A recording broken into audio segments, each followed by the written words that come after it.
Assalamualaikum warahmatullahi wabarakatuh. Perkenalkan, saya Firja Reham. Saya mahasiswa Stikam Bandung dengan NIM 03223144. Di sini saya akan mempresentasikan yaitu tentang etika dan hukum media. Sebelumnya saya berterima kasih kepada Bapak dosen pengampu mata kuliah ini, yaitu Bapak Dery Fitriadi Ginanjar MIKOM.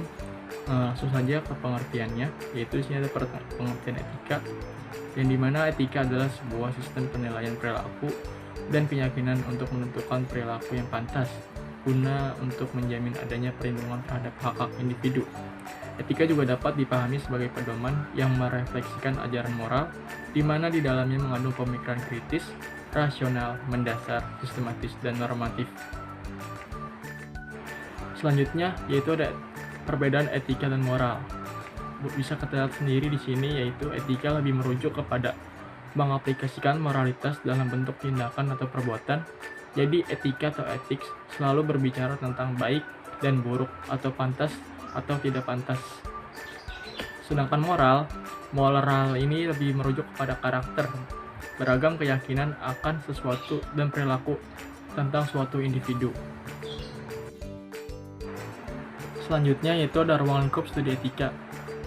Baik, di sini yang pertama itu ada konsep penalaran praktis, yang dimana konsep penalaran praktis ini mempelajari konsep filosofis tentang kebaikan, hak, kewajiban, kebebasan, rasionalitas, dan kebajikan.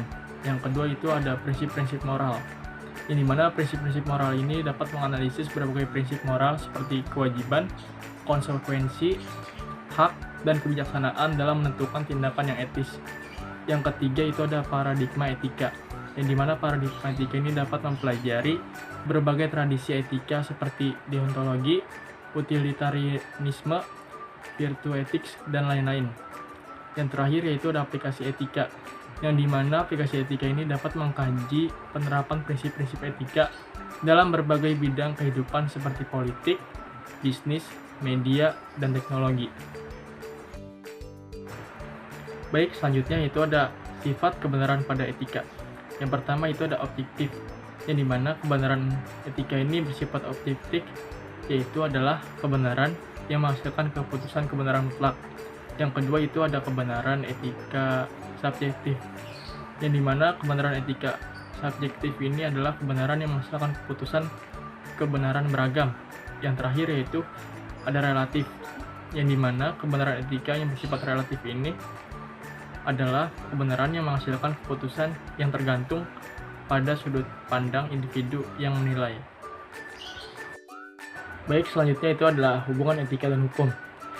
Di bidang filsafat hukum, etika mencapai tingkat norma dan prinsip. Oleh karena itu, hukum ada di bawah etika, karena etika adalah dasar hukum. Dalam hal-hal semiotika, hukum ini adalah implementasi norma yang diberikan oleh etika dan telah diberi sanksi dan formalisasi. Dalam kehidupan sosial, pelanggaran etika dikecam sama atau lebih kuat secara sosial dibandingkan pelanggaran hukum. Baik, selanjutnya yaitu ada ciri-ciri etika. Yang pertama itu ada mutlak atau absolut, yang dimana etika ini bersifat mutlak atau absolut. Artinya etika terhadap tetap berlaku tanpa tergantung pada waktu, tempat, dan keadaan. Yang kedua itu tanpa disaksikan oleh orang lain, yang dimana artinya etika ini tetap berlaku meskipun tanpa disaksikan oleh orang lain, karena etika ini berhubungan dengan cara pandang batin kepada manusia. Yang terakhir itu berhubungan kepada perilaku manusia. Artinya etika ini berhubungan dengan perbuatan, perilaku, dan tingkah laku kepada manusia. Baik, di sini ada contoh etika dalam kehidupan. Yang pertama, ada sikap hormat, yang dimana contoh etika ini kita dapat menunjukkan rasa hormat kita atau sikap hormat kita kepada orang lain. Yang kedua itu tidak memandang rendah, yang dimana contoh etika ini kita dapat menunjukkan contoh sikap kita tidak boleh memandang rendah kepada orang lain. Yang ketiga itu ada menghargai pendapat, yang dimana kita dapat mencontohkan atau menunjukkan rasa sikap kita menghargai pendapat kepada orang lain.